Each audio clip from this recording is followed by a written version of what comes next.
Titration का था। तो इसमें हमने स्टैंडर्ड सॉल्यूशन समझ लिया था। स्टैंडर्ड सॉल्यूशन क्या होता है, जिसकी मोलरिटी हमें पता होती है। एक नया टर्म आपके सामने आया था, प्राइमरी टाइट्रेंट। इसमें क्या लिखा हुआ है, लिखा है the reagent which can be accurately weight and their solutions are not, देखो लिखा है ना, are not to be standardised before use. ठीक है। तो अगर हम उसकी बात करें, प्राइमरी टाइटेंट की अगर हम बात करते हैं, ठीक है, प्राइमरी टाइटेंट की अगर डिस्कशन में लाएं, तो प्राइमरी टाइटेंट जो होते हैं यहाँ पे, टाइटेंट जो होते हैं दो तरीके के होते हैं, एक होता है प्राइमरी और एक होता है सेकेंडरी। प्राइमरी टाइटेंट, है ना, प्राइमरी टाइटेंट की खास बात ये होती है कि इसका वेट नहीं बदलता, इसकी, है ना, मतलब ये है, अगर नेट में जो बात कही जाए वो ये है कि concentration of solution solution will not change with time। Time के साथ कॉन्सेंट्रेशन चेंज नहीं होता है। जैसे ऑक्जेलिक एसिड है H2C2O4 का सोल्यूशन है, K2Cr2O7 का सोल्यूशन है, सिल्वर नाइट्रेट का सोल्यूशन है। ये ऐसे है जिनकी जिनकी कंसंट्रेशन में चेंज आता नहीं है ना। टाइम के साथ एक बार आपने बना दिया तो इनकी कंसंट्रेशन कैसी बनी रहती है, फिक्स्ड बनी रहती है ना। कॉपर सल्फेट है, कॉपर सल्फेट का सोल्यूशन है, हाइपो का सोल्यूशन है, Na2S2O3 सोल्यूशन है। इसीलिए उसमें लिखा हुआ है कि these are not standardise before use, है ना, मोहर सॉल्ट है। तो इनको इनको आपको लैब में जब आप इनको यूज कर रहे होते हो, तो आप जो अपने लैब असिस्टेंट से पूछोगे कि आपने कितनी मोलरिटी का सॉल्यूशन बना रखा है K2Cr2O7 का, है ना, या आपने ऑक्जेलिक एसिड का, तो वो आपको जो मोलरिटी बताएगा आप उसकी बात पे भरोसा कर सकते हो कि उसने जो बनाया था 2-4 दिन पहले जरूर बनाया होगा, लेकिन जो भी बनाया वो फिक्स्ड है, वो वही रहेगा। लेकिन यही इसी के आगे अगर हम सेकेंडरी टाइटेंट की बात करें, जो सेकेंडरी टाइटेंट होते हैं, सेकेंडरी टाइटेंट को हमको स्टैंडर्डाइज करना पड़ता है। मतलब अगर इनका एग्जांपल मैं आपको बता दूं, इनकी कॉन्सेंट्रेशन क्या होती है, इनमें कहते हैं concentration of solution, concentration of solution can be change with time. Change हो सकती है ना, टाइम के साथ चेंज हो सकती है। Conservation solution can be change with respect to with time, है ना, टाइम के साथ चेंज हो सकती है। इसका सबसे बेस्ट एग्जांपल जो है ना वो केमोनोफोर सॉल्यूशन है। अगर मान लो 2 दिन के बाद प्रैक्टिकल होना है लैब के अंदर, और तो ऑब्वियस सी बात है सभी बच्चों को 100 200 300 बच्चों को एक साथ लैब में बुलाना है, तो लैब में तैयारी होती है, लैब में केमोनोफोर वगैरह सोल्यूशन बनाया जाएगा। तो केमोनोफोर सोल्यूशन अगर 2 दिन पहले बनाया गया था और उस समय इसकी मोलरिटी मान लो 1 मोलर थी या 0.1 मोल पर लीटर थी, तो आपने क्या किया, आप पहुंचे आफ्टर 2 डेज जो है ना, आपका प्रैक्टिकल, आप पहुंचे लैब में, है ना, आपका 12th के प्रैक्टिकल का एग्जाम है या उसका जो आपको कराया जा रहा है। तो उस दिन जब आप प्रैक्टिकल करने जाओगे, है ना, और उस दिन आपने लेबर से पूछा कि यार वो जो केमनोफोर रखा हुआ है उसकी क्या मोलरिटी है, या उसके ऊपर जो स्टिकर लगा हुआ है 0.1 मोलर केमनोफोर का, तो आप भरोसा नहीं कर सकते कि 0.1 मोलर रहा होगा, क्योंकि इसकी कंसंट्रेशन समय के साथ चेंज होती है। सो दे आर कॉल्ड सेकेंडरी टाइटेंट। तो फिर इसकी कॉन्सेंट्रेशन क्या हो गई होगी, है ना, इसकी कॉन्सेंट्रेशन क्या हो गई होगी वो आपको जानना पड़ेगा। और कंसंट्रेशन को पता करना ही स्टैंडर्डाइजेशन कहलाता है, क्योंकि स्टैंडर्ड सॉल्यूशन की कंसंट्रेशन आपको पहले से पता होती है। स्टैंडर्डाइज करना का मतलब है कि आप सॉल्यूशन की कंसंट्रेशन या मोलरिटी जानना चाहते हो। तो when this kind of language use in the exam की स्टैंडर्डाइजेशन, तो स्टैंडर्डाइज जब की बात आती है तो वहां पे आप हम कहते हैं कि वहां पर आपको जो है ना वो इसमें ऐसा कुछ होगा कि वहां पे, हाँ बोलो क्या हो, स्टरलाइज करना पड़ता है ना, तो केमोनोफोर को स्टरलाइज करना पड़ेगा, इस तरीके से रहेगा। ओके, है ना। हाँ, कंसंट्रेशन चेंज कैसे होता है वो हम लोग बात कर सकते हैं। एक्चुअली जो केमोनोफोर होता है, K M N O four is a very powerful oxidising agent. K M N O four is a very very powerful oxidising agent, है ना भाई, very powerful oxidising agent. So powerful oxidising agent होने की वजह से केमोनोफोर जिस पानी में मिलाया जाता है, बनाकर सोल्यूशन बनाते हैं, उस वाटर को ये ऑक्सीडाइज करना शुरू कर देता है, ये MnO2 में कन्वर्ट होना चालू हो जाता है। परमैंगनेट आयन जो होता है यहाँ पे, ये पिंक कलर का होता है और ये ब्लैक कलर का होता है। पिंक और ब्लैक मिलकर आपको पर्पल दिखाई देते हैं, है ना। और अगर ये रिएक्शन जो होती है, ये रिएक्शन सनलाइट की प्रेजेंस में और ज्यादा कैटलाइज होती है। अगर सनलाइट मिल गई, ठीक है, मतलब खिड़की वगैरह पे कहीं जाके रख दिया उसको केमोनोफोर सोल्यूशन को लैब की, फिर तो बहुत मजा आ जाएगा। फिर तो और ज्यादा क्या होगा, सनलाइट से क्या होगा, ये कैटलाइज होता है डिकम्पोजिशन। इसीलिए केमोनोफोर सोल्यूशन वगैरह को कलर्ड बॉटल में रखा जाता है। तो इस वजह से क्या होता है, लगातार कंसंट्रेशन जो है ना वो बदलता रहता है, इसलिए लगातार कंसंट्रेशन जो है ना वो चेंज होता रहता है, ठीक है। तो ये रीजन है। दूसरे दूसरे सब्सटेंसेस जो कि इस कैटेगरी में आ रहे हैं, ठीक है, जैसे वो है आपका है ये जो दूसरे सोल्यूशन जो आ रहे हैं, वो आ रहे हैं जैसे NaOH है, KOH वगैरह हैं। ये सारे सारे डेलिक्विशेंट होते हैं या हाइग्रोस्कोपिक होते हैं, वाटर एब्जॉर्बर होते हैं। तो वाटर एब्जॉर्ब कर मॉइस्चर एब्जॉर्ब करते रहते हैं, ठीक है ना। और उसकी वजह से क्या होगा, है ना, मॉइस्चर एब्जॉर्ब करके उसकी वजह से इनकी कॉन्सेंट्रेशन लगातार क्या हो जाएगी, वो कम होती जाती, चेंज होती जाती है ना। इस तरीके से रहता है। जिन्होंने नोट नहीं किया है, गलत बात है, तो आपने नोट करना चाहिए था, मैंने पिछले क्लास में दे दिया था आपको, ठीक है, देख लो वहाँ पे। अभी नोट कर लो फटाफट, प्राइमरी टाइटन और सेकेंडरी टाइटन। वैसे मैंने सब कुछ लिख दिया है उसमें, ये आपके सामने लिखा हुआ है ना। उसके बाद आपको है ये टाइट्रेट लिखा हुआ है। टाइट्रेट वो सब्सटेंस होता है जिसके बारे में आपको जानना होता है, जिसकी मोलरिटी आपको जिसकी परसेंटेज प्योरिटी आपको जो अननोन सब्सटेंस होता है, उस सब्सटेंस को जो जानते हैं उसको हम टाइट्रेट करते हैं। और वो कहाँ रखा जाता है, क्या लिखा है, solution consisting of substance to be estimated generally taken in the beaker, beaker में लिया जाता है ना। टाइट्रेट जिसका टाइट्रेशन करना है, टाइट्रेंट जिसके द्वारा टाइट्रेशन करना है, ठीक है। केमोनोफोर K2Cr2 7 वगैरह जो है ना, they are titrant. Equivalence point क्या होता है, इक्विवेलेंस पॉइंट पर दोनों के टाइट्रेट और टाइट्रेंट के मिलीक्वेंट आपस में बराबर होते हैं, है ना, ठीक है। हो गया होगा यहाँ तक। तो यहाँ पर कुछ और किसी को कोई डाउट हो, मैं चैट ओपन कर रहा हूँ, कोई बात पूछनी हो तो बात अलग है, नहीं तो फिर हम लोग आगे बढ़ते हैं, है ना, ठीक है। देख लो आप एक बार।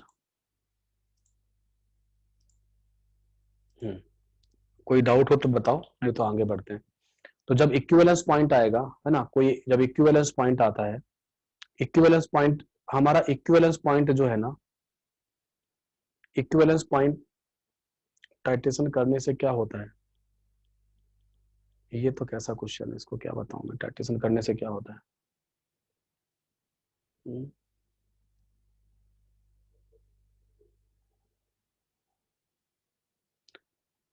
हाँ, एक मिनट।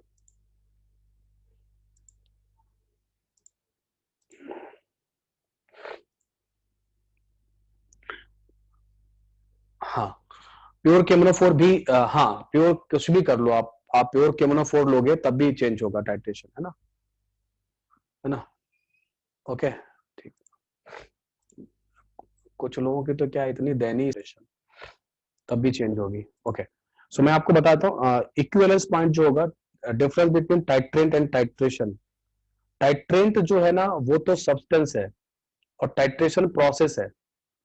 रिक, टाइट्रेंट जो है ना वो सब्सटेंस है, टाइट्रेशन एक प्रोसेस का नाम है, ठीक है। ट्रिक समझ में आ गया, है ना, ओके। सो K2Cr2 ऑक्सीडाइज होगा, कंसंट्रेशन चेंज नहीं होगी।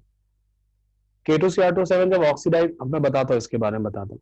पहले तो आप इक्विवेलेंस पॉइंट की बात करो। इक्विवेलेंस पॉइंट पे क्या होगा, जो मिली इक्विवेलेंट होंगे N1V1 बराबर N2V2 जो होंगे, तो वो क्या होंगे, N1 ये हो जाता है दोनों का आपस में, एक होगा टाइट्रेंट का जो कि ब्यूरेट में होगा और एक होगा टाइट्रेट का, इनके आपस में बराबर हो जाते हैं। Theoretically it is called equivalence point, है ना, है ना, ओके। तो theoretically it is called equivalence point, और एक्सपेरिमेंटली लैब में हम लोग इसको एंड पॉइंट बोलते हैं। क्या बोलते हैं, एंड पॉइंट बोलते हैं। कॉपी पे जब आप इनको आपस में बराबर करते हो तो they are called equivalence point. Lab में जब आप प्रैक्टिकल खत्म करते हो, that called end point, okay. इस तरीके से रहेगा। हाँ, अब हम लोग बात करते हैं जरा आपका दिमाग ध्यान खींचते हैं KMnO4 और K2Cr27 के ऊपर में। देखो K2Cr2O7 सोल्यूशन जो है ना, और जो दोनों के न्यूमेरिकल तो हम सॉल्व कर ही चुके हैं। K2Cr27 का न्यूमेरिकल भी हमने जेई मेन वाला सॉल्व करवा दिया था, है ना उस तरीके से।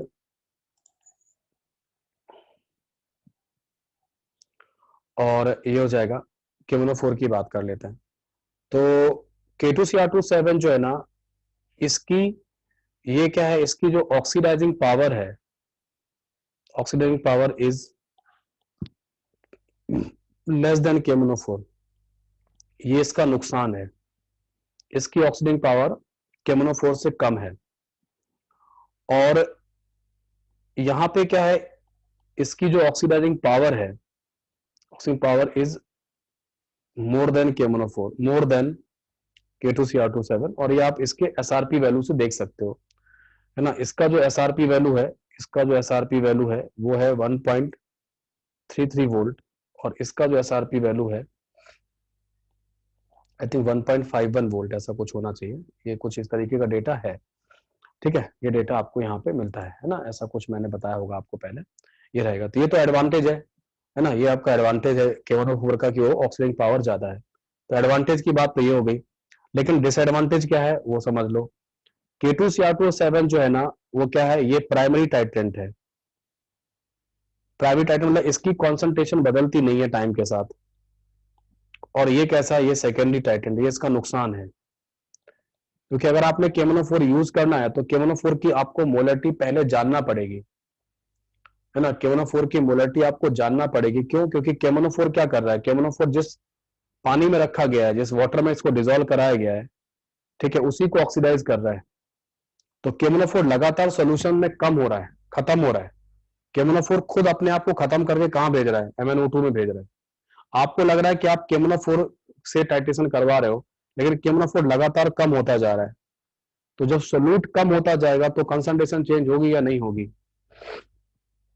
नरेंद्र गर्ग, अब समझ में आया क्यों कम होगी? हाँ, क्योंकि सोल्यूट का अमाउंट लगातार कम होता चला जा रहा है, तो कॉन्सेंट्रेशन जो होगा वो क्या होता जाएगा, वो कम होता जाएगा। हाँ, Cr2O7 नहीं करेगा, हाँ ये नहीं करता है। Cr2O7 ऐसा काम नहीं करता है, कम होगा। वो तुरंत ही बदलने लगेगी, है ना। जैसे ही आप मिलाओगे ना, वैसे ही बदलना चालू हो जाती है। जैसे ही आप मिलाओगे वैसे ही मिला नहीं, कम आप ऐसा बोल सकते हो कि लेस पावरफुल ऑक्सीडाइजिंग एजेंट है, तो उतना वो नहीं कर पाएगा ऑक्सीडाइज, है ना। ठीक है सुनील, ऐसा कुछ है, ठीक है। तो इनकी कंसर्न नहीं रहता है। एक एक करके देखते हैं थोड़ा सा इसके बारे में, है ना। एक और बताया था, और वो क्या था, वो था इंडिकेटर। तो इंडिकेटर क्या होते हैं, कुछ हम एक्सटर्नल सब्सटेंस मिलाते हैं, है ना। कुछ हम एक्सटर्नल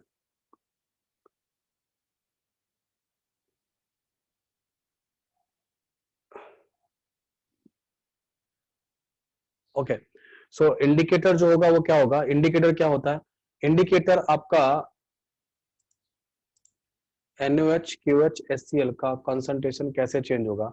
ये वाटर एब्जॉर्ब करते हैं, अंशुल, ये वाटर एब्जॉर्ब करते हैं, मॉइस्चर एब्जॉर्ब करते हैं, तो इसलिए चेंज हो जाता है, ठीक है। इंडिकेटर कौन से सब्सटेंस होते हैं, इंडिकेटर वो सब्सटेंस होते हैं, इंडिकेटर वो सब्सटेंस होते हैं जिनका यूज किया जाता है एंड पॉइंट को जानने के लिए, है ना। आप वीकर में बैठ के तो देख नहीं पाओगे, वीकर के बाहर ही बैठकर आपको पता करना होता है, तो उसके थ्रू आप क्या करते हैं, इंडिकेटर को जानते हैं, ठीक है। मतलब इंडिकेटर आपकी मदद करता है कि कब ये काम हो गया है, कब टाइट्रेंट और टाइट्रेट के मिलिक्युलेंट आपस में बराबर हो गए हैं, ये इंडिकेशन कौन देता है।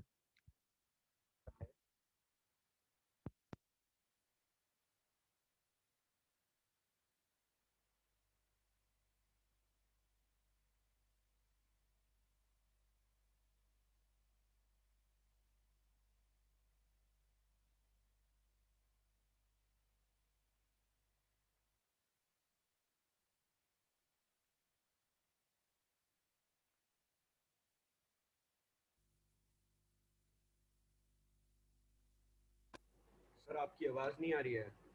सर आवाज नहीं आ रही है। ठीक है, देखो तो न्यूमेरिकल तो हम लोग सॉल्व कर चुके हैं, बट हमारा थोड़ा सा ऑब्जर्वेशन और बढ़ जाएगा, है ना, है ना। तो वो कैसे होगा देख लो आप।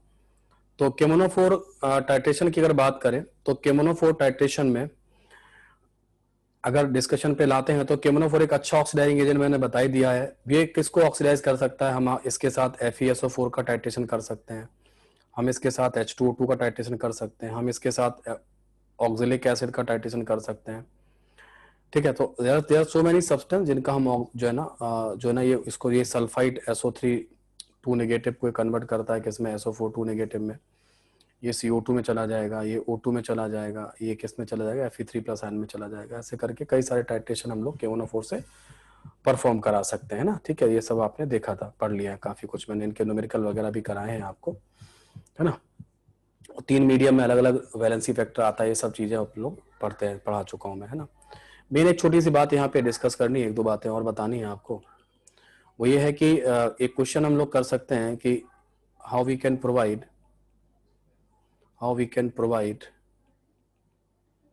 acidic medium to chemonophore titration। तो पहला एक ऑप्शन देते हैं आपको, पहला ऑप्शन देते हैं कॉन्सेंट्रेटेड HCl का।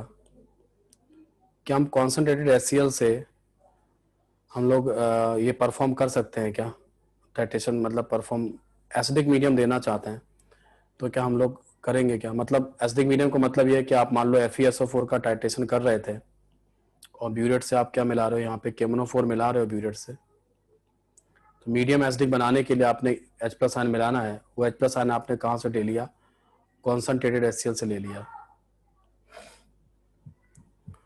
तो इसका जो आंसर आएगा वो ये आएगा कि we can not use concentrated HCl, इसको हम यूज नहीं कर सकते। क्यों यूज नहीं कर सकते, बिकॉज होता क्या है कि जो केमोनोफोर होता है वो HCl सोल्यूशन को ऑक्सीडाइज करता है क्लोरीन गैस में और खुद चला जाएगा Mn2+ में। आप इसे इजीली बैलेंस कर सकते हो, है ना। ये वैलेंसी फैक्टर कितना आएगा, इसका वैलेंसी फैक्टर 5 आएगा, इसका 1 आएगा, इसको आप बैलेंस किया जा सकता है, ठीक है। बैलेंस कर लेना क्रॉस मल्टीप्लाई करके, ठीक है। तो HCl सॉल्यूशन को बेसिकली आपका क्या मकसद था, आपके इस टाइट्रेशन में, मैं आपको चैट ओपन कर रहा हूं, आपके इस टाइट्रेशन में जो आप अभी मैंने वीकर बना रखा है, इसमें टाइट्रेट कौन है, टाइट्रेट कौन है, FeSO4, ठीक है। और इसमें जो और टाइट्रेंट कौन है, टाइट्रेंट कौन है, केमोनोफोर। तो आप यही चाहोगे कि जो केमोनोफोर आप मिला रहे हो वो किसके लिए मिला रहे हो, आप क्या चाहते हो, केमोनोफोर किससे रिएक्ट करे, FeSO4 से करे। और केमोनोफोर अगर मीडियम और HCl क्या प्रोवाइड करा रहे हो,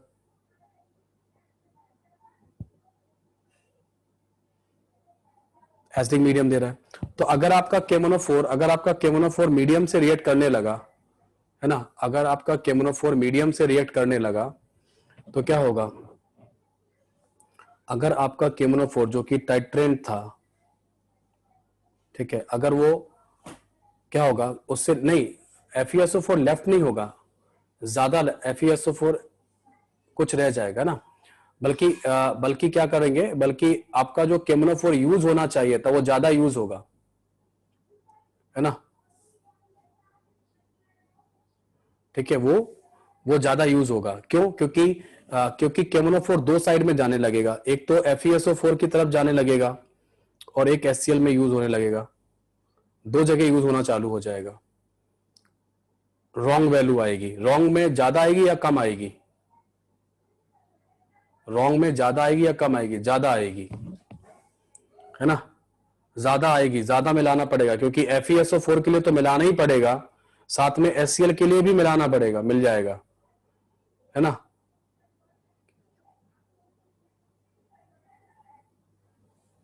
ठीक है, उस तरीके से। नाउ अब हम लोग बात करते हैं इसमें कि यहाँ पे आप क्या लिखोगे, है ना, we can not use constant HCl to give acidic medium to the केमोनोफोर titration, लिख लीजिए, to give acidic medium to K M N O four titration, ठीक है।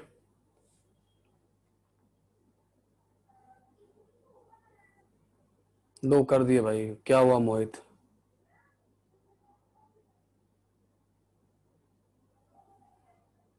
हो गया मोहित?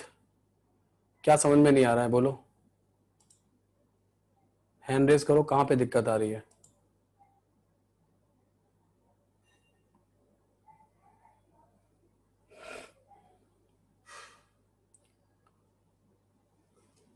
ठीक है, तो यहाँ पे to give acidic medium to the केमोनोफोर titration, है ना, उस तरीके से, है ना।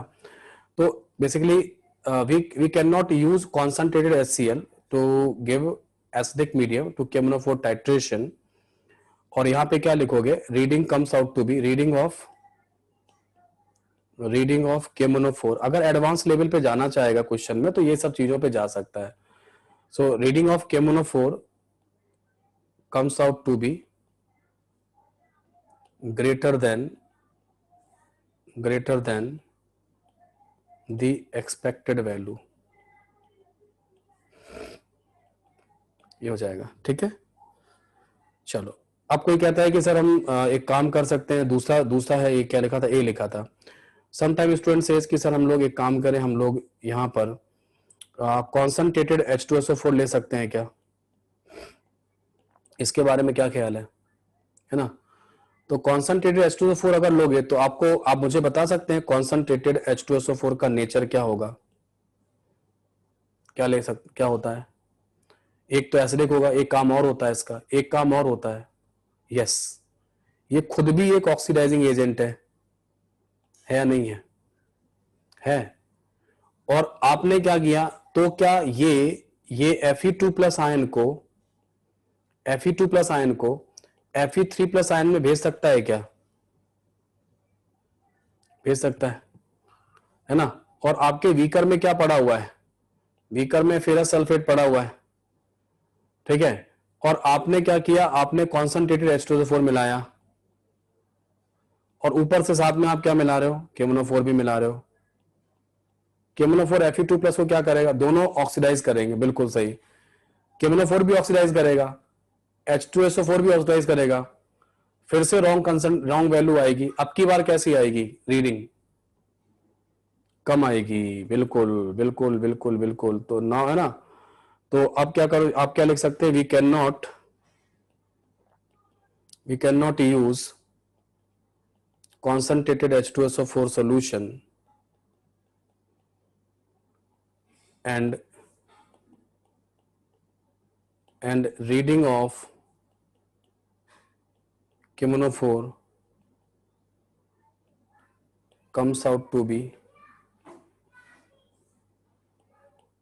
less than the expected value।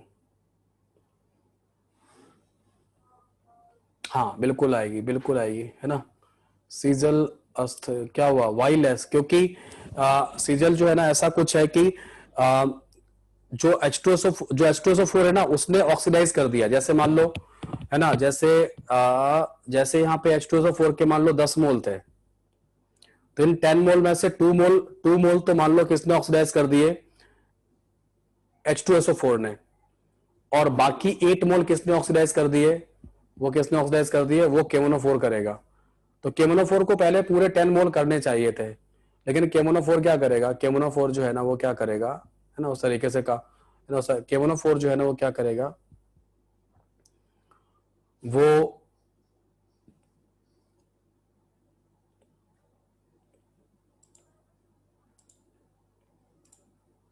क्या हुआ? इसको क्या हो रहा है?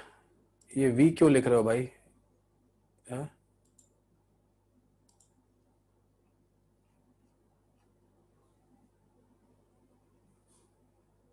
हाँ, बिल्कुल सही बात है ना। हम फिर कंसंट्रेटेड जो है ना HO3 भी, हम लोग HO3 भी यूज नहीं कर सकते। क्यों यूज नहीं कर सकते? अगर कोई स्टूडेंट कहता है सी ऑप्शन में, अगर वो कहता है कि सर HO3 यूज करो, अब HNO3 जो है ना आप डाइल्यूट ले लो या कॉन्संट्रेटेड ले लो, दोनों ही कैसे होते हैं, डाइल्यूट HNO3 और कॉन्सेंट्रेटेड HNO3, दोनों ही क्या होते हैं, दोनों ही ऑक्सीडाइजिंग एजेंट होते हैं, है ना, ये नहीं ले सकते, है ना, नॉट यूज। यहां पे भी कंसंट्रेशन, यहां पे भी क्या आएगा, यहां पे भी क्या आएगा बोलो, कम आएगा, यहां पे भी कम आएगा, वेरी गुड, ठीक है। तो अब अपने पास ऑप्शन कौन से बचे, अब अपने पास ऑप्शन बचा हुआ है, नेक्स्ट ऑप्शन बचा हुआ है डाइल्यूट HCl का, ये यूज हो सकता है ना। नहीं, एसिटिक एसिड जो है ना वो लेस एसिडिक होगा, है ना, अपने को स्ट्रॉन्ग एसिडिक मीडियम देना पड़ता है कुशल, है ना, अपने को स्ट्रॉन्ग एसिडिक मीडियम देना पड़ेगा। तो डाइल्यूट HCl मतलब ठीक है, चल जाता है, फिर भी चल जाएगा। क्यों चल जाता है, क्योंकि क्लोराइड आयन डाइल्यूट कंडीशन में we have chloride ion concentration हमारे पास क्या होती है, लेस होती है। तो काइनेटिकली क्या होता है, ये फेवरेबल नहीं हो पाता है, Cl2 में नहीं जा पाया, कम होता है ना, तो रेट ऑफ रिएक्शन कम होती है, रेट ऑफ रिएक्शन कम हो जाती है ना। CH3COOH यार उतना ज्यादा जो है ना वो मतलब आयनाइज नहीं हो पाता, अच्छा मीडियम नहीं दे सकते, है ना। डाइल्यूट और हाईली डाइल्यूट में ये है कि भाई हाईली डाइल्यूट मतलब बहुत ज्यादा डाइल्यूट हो जाएगा और क्या करें, है ना, इस तरीके से हो जाएगा। लेस कॉन्सेंट्रेशन है, less concentration of Cl- Cl- का लेस कॉन्सेंट्रेशन होगा, इस तरीके से। नहीं, आप वीक एसिड मत यूज कीजिए, कोई भी वीक एसिड मत यूज करो, क्योंकि मीडियम जो है ना वो हमको कैसा देना, स्ट्रांगली एसिडिक मीडियम देना होता है। हाँ, ये बात बिल्कुल सही है कि जो बेस्ट से बेस्ट जो आंसर है, सबसे बेस्ट आंसर जो है ना, ठीक है ना, वो बेस्ट आंसर है, वो है अपने लिए डाइल्यूट H2SO4, सबसे बेस्ट है, best solution to give acidic medium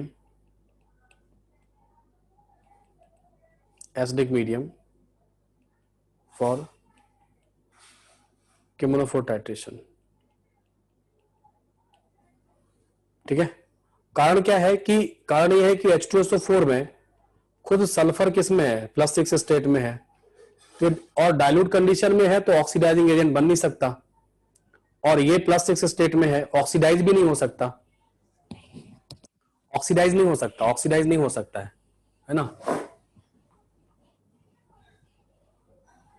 है ना, ऑक्सीडाइज नहीं हो सकता है, ओके, है ना, ठीक है।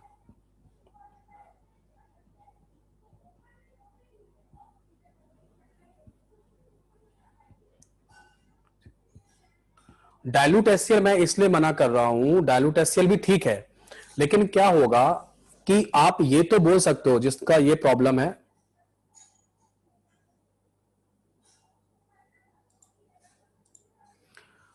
डाइल्यूट HCl का मतलब है कि आप HCl आपने थोड़ा मिलाया, पानी ज्यादा मिला रखा है, तो कॉन्सेंट्रेशन बहुत कम आएगी। तो जो क्लोराइड आयन था, जो यहाँ पे ये रिएक्शन चल रही थी, ये वाली रिएक्शन जो सामने आपके है, केमोनोफोर जो HCl को Cl2 में भेज पा रहा था, ये रिएक्शन बहुत फेवरेबल नहीं रहेगी। लेकिन आप ये सोचो कि ये बिल्कुल जीरो होगी, ये भी ठीक नहीं है, हो सकता है थोड़ी बहुत हो भी जाए, नहीं होगी ये बात सही बात है, लेकिन 100% नहीं होगी ये जरूरी नहीं है। इसलिए मैं कह रहा हूं कि हो सकता है थोड़ी बहुत हो भी जाए, क्लोराइड आयन का Cl2 में भेज भी सकता है, केमोनोफोर थोड़ा बहुत भेज सकता है, तो हल्की फुल्की हो सकता है 10-15% आपका एरर आ जाए आपकी रीडिंग में। इसलिए मैं कह रहा हूं कि आपके लिए डाइल्यूट HCl और डाइल्यूट H2SO4 में भी आप, हम लोग यूज करते हैं, ऐसा नहीं कि we are not using the dilute HCl solution for providing the acidic medium to the केमोनोफोर titration, हम लोग यूज करते हैं। लेकिन इन दोनों में भी अगर डी और ई ऑप्शन में भी अगर कोई पूछता है कि भाई इन दोनों में बेस्ट कौन सा है, तो बेस्ट से बेस्ट कौन है, डाइल्यूट H2SO4 है, वो ज्यादा बेस्ट है। अब आ गया समझ में, क्या सुनो, बोलो, आप क्लियर है, हाँ। तो बेस्ट से बेस्ट जो है ना वो क्या होगा आपका, जो ये है सबसे बेस्ट, इसी में 5 स्टार मार्किंग कर लो, ठीक है, इसी को 5 स्टार दे दो, यही 5 स्टार मार्किंग इसी की है, ये सबसे बेस्ट है। ओके, नेक्स्ट बात हम लोग करते हैं और वो है हमारा एक, इसमें बाकी सब चीजें ठीक है, एक हम लोग बात करते हैं इंडिकेटर की। यहाँ पे इंडिकेटर की बात कर लेते हैं, ठीक है। हाँ, ओके, तारीफ करने के लिए धन्यवाद, है ना। नेक्स्ट जो एफ कॉन है ना, आपने काफी अच्छा लिखा है, थैंक यू। इंडिकेटर, इंडिकेटर जो होगा वो क्या होगा, इंडिकेटर में यहां पर ये सेल्फ इंडिकेटर होता है यहां पे,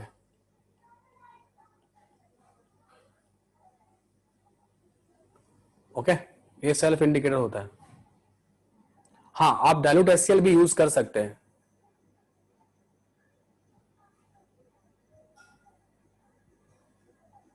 क्या किया, कुछ गड़बड़ किया क्या? हाँ, -2 है ना, ठीक है। नोट करने का टाइम किसको, देख लो भाई, किसको नोट नहीं, कौन नोट नहीं कर पाया, देख लो।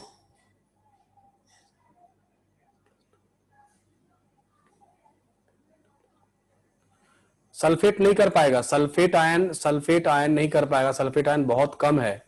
कौन कह रहा है? ओम तिवारी। सल्फेट 2 नेगेटिव Fe2+ को ऑक्सीडाइज करेगा? नहीं करेगा, नहीं कर पाएगा, क्योंकि कॉन्सेंट्रेशन बहुत कम है, कॉन्सेंट्रेशन बहुत कम है, कॉन्सेंट्रेशन बहुत ही कम है। वीकली एसिडिक मीडियम नहीं चाहिए हर Sharma, weakly acidic medium can not provide such chemical potential, जो कि उतना केमिकल पोटेंशियल प्रोवाइड नहीं कर सकते हैं जिससे कि रिडॉक्स रिएक्शन हो पाए। जो आपने ई नॉट वैल्यू देखते हो ना, उसको उसको हम एसआरपी वैल्यू जो होता है वो एक तरह से केमिकल पोटेंशियल होता है, उतना केमिकल पोटेंशियल नहीं प्रोवाइड कर पाएगा, है ना, वो उतना केमिकल पोटेंशियल प्रोवाइड नहीं कर पाएगा, ठीक है, इसलिए वीक एसिड यूज नहीं करेंगे। और बोलो, और कोई डाउट है? नोट हो गया? किसका नोट नहीं हुआ था?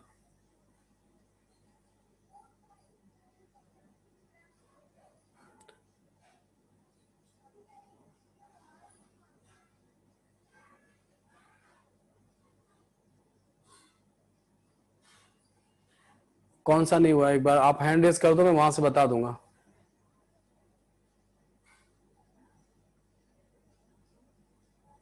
नहीं, बफर वगैरह यहाँ नहीं आएगा, इधर पे नहीं लाना, अपने को मिक्स नहीं करने कॉन्सेप्ट, है ना।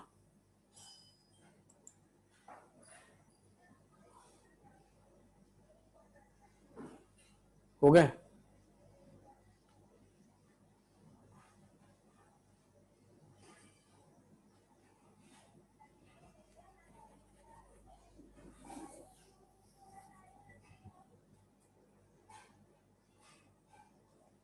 चलो, इसको फिर बाद में देखना भी है ना, इतना छूट गया तो रहने दो, अब यहां से नोट करना शुरू करो।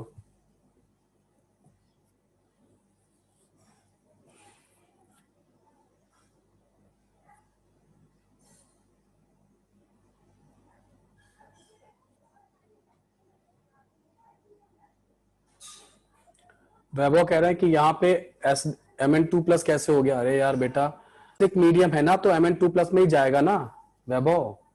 KMnO4 एसिडिक मीडियम में कहा जाएगा? HCl क्या प्रोवाइड कर रहा था? एसिडिक मीडियम ही प्रोवाइड कर रहा था। एनसीईआरटी में टाइट्रेशन कहां पर? एनसीईआरटी में नहीं है, प्रैक्टिकल की बुक में होगा टाइट्रेशन। जो प्रैक्टिकल की बुक होती है ना 12th की, उसमें होता है टाइट्रेशन, एनसीईआरटी में नहीं होता है, ठीक है। अब आता है सेल्फ इंडिकेटर, है ना। तो सेल्फ इंडिकेटर में अगर हम बात करें तो सेल्फ इंडिकेटर की यहाँ पे क्यों होता है, यहाँ पे आपको केमोनोफोर टाइट्रेशन में, केमोनोफोर टाइट्रेशन में आपको जो है ना वो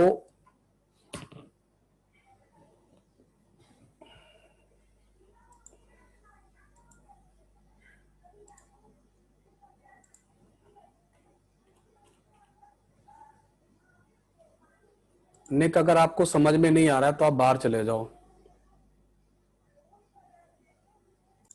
जिनको जिनको पढ़ा रहा हूं उनको प्लीज पढ़ाने दो मुझे।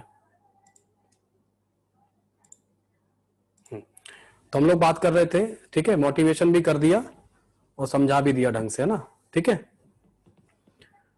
तो यहाँ पे है ना, यहाँ पे हम लोग बात कर रहे थे सेल्फ इंडिकेटर की बात कर रहे थे, है ना। तो सेल्फ इंडिकेटर यहाँ पे केमोनोफोर के टाइट्रेशन में आपको बाहर से कोई इंडिकेटर मिलाने की जरूरत नहीं पड़ती। कारण क्या है, मोस्ट ऑफ द केसेस में जो सब्सटेंसेस आपको यहाँ दिए जाएंगे वीकर में, जो आप सब्सटेंसेस रखते हो, है ना, उनके सोल्यूशन कलरलेस ही दिए जाते हैं, कलरलेस ही होंगे। जैसे FeS ना, FeSO4 वगैरह है, या मतलब फेरस अमोनियम सल्फेट मोहर साल्ट है, ऑक्जेलिक एसिड है, इन सब के सोल्यूशन वगैरह जो होंगे ना, ये क्या होंगे, ये कलरलेस ही होते हैं। ठीक है, अब क्या होगा कि लगातार यहाँ पे क्या होगा, जैसे H2O2 वगैरह है, यहां से क्या करते हैं, केमोनोफोर मिलाते जाते हैं। तो केमोनोफोर जब मिलाएंगे ऐसे करके, है ना, केमोनोफोर जब मिलाते हैं तो केमोनोफोर का कलर होता है पिंक या पर्पल, जो भी लिखना चाहो, दोनों सही मान लेते हैं लोग। तो ऊपर से जब केमोनोफोर गिरता है नीचे, तो यहां जाके क्या होता है, सॉल्यूशन पिंक होता है थोड़ी देर के लिए, है ना। हम एक कांच की रॉड लेते हैं, उससे हम स्टर भी करते हैं ना, ठीक है, उसको चलाते भी ऐसे करके, है ना। तो क्या होगा, लगातार हम लोग मिलाते हैं तो सोल्यूशन पिंक होता है हल्का सा, फिर हम उसको चला देते हैं, वो खत्म हो जाता है, फिर मिलाते हैं, फिर पिंक होता है, फिर चलाते हैं, फिर खत्म हो जाता है। एक समय वो आता है जब हम केमोनोफोर को मिला रहे होते हैं तो सोल्यूशन से जो कलर है वो डिसअपियर नहीं होता है। और जब डिसअपियर नहीं होता है ना, इसका मतलब होता है कि यहाँ पे जो वीकर में जो टाइट्रेट था, जो कि टाइट्रेंट को कंज्यूम कर रहा था, है ना, इक्विवेलेंस पॉइंट, जो टाइट्रेट था, जो टाइट्रेंट का, वो इक्विवेलेंस पॉइंट आ चुका है, खत्म हो चुका है। अब केमोनोफोर को कंज्यूम करने वाला कोई नहीं है। तो जो हल्का पिंक कलर जो डिसअपियर नहीं हुआ था, वही अपने आप में क्या हो गया, वही अपने आप में सेल्फ इंडिकेटर हो गया। आपको अलग से कोई कलर्ड सब्सटेंस मिलाने की जरूरत नहीं पड़ेगी। इट क्लियर, है ना, इक्विवेलेंस पॉइंट आ गया, है ना, इट्स क्लियर। तो ये यहाँ पे इंडिकेटर में सेल्फ इंडिकेटर की बात होती है। तो ये सब चीजें आपसे एग्जामिनर पूछेगा, 30 मार्क्स का पेपर होता है आपका, ये सब चीजें आपसे पूछेगा। Sir why does the colour disappear initially, because जो केमोनोफोर आपने मिलाया है that is consumed by FeSO4, oxalic acid, है ना, इनके द्वारा H2O2 जो भी आपने यहाँ पे वीकर में, उनको कंज्यूम कर लेगा। हाँ, खुद केमोनोफोर ही जो है ना सेल्फ इंडिकेटर बन जाएगा, K M N O four become the self indicator. Yes, बिल्कुल सही है। स्टीयरिंग से हम, हाँ, स्टीयरिंग वाली जो बात है, स्टीयरिंग की जो बात कर रहा हूं मैं, वो मैं आपको जो है ना वो आपको कर रहा हूं। ठीक है, ठीक है। तो ये जो होगा उसमें क्या होगा, यहां पर जब आप स्टीयर करते हो, है ना, तो मैं आपको बताता हूं होता क्या है। देखो, हमने शुरुआत में जैसे एक क्वेश्चन कभी कभी आता है, ऑक्जेलिक एसिड का क्वेश्चन कहीं कहीं लिखा रहता है। ऑक्जेलिक एसिड का जो H2CO4 का टाइट्रेशन होता है, मतलब हम ये कहते हैं कि वी कैन नॉट परफॉर्म, हम लोग ये कहते हैं कि we can not perform K M N O four titration without error. ये होता है विदाउट एरर जो है ना, without error we can not perform, because K M N O four जिस ब्यूरेट में रखा है, जिस सोल्यूशन, एक तो वो उसी को ऑक्सीडाइज कर रहा है, फिर जो जिस वीकर में जाएगा उसमें FeSO4, ऑक्जेलिक एसिड, H2CO4 को तो करेगा ही करेगा ऑक्सीडाइज, लेकिन पानी को भी करेगा, पानी को नहीं छोड़ेगा, उसको भी करेगा। ठीक है, वाटर को, है ना, हाँ मैं करवाता हूं, उसको भी ऑक्सीडाइज करेगा, है ना। ये रिकॉर्ड हो रहा है, कोई दिक्कत नहीं, आप लोग देख लीजिएगा, लिख लीजिएगा। तो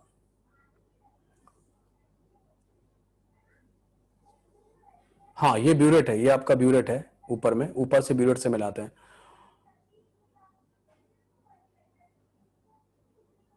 H2O2 में ऑक्सीडाइज हो जाएगा ना, H2O जो है ना उसका O2 में ऑक्सीडाइज हो जाएगा,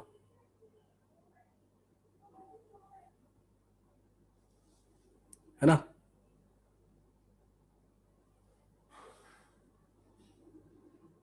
हाँ सुनो तो मेरी बात।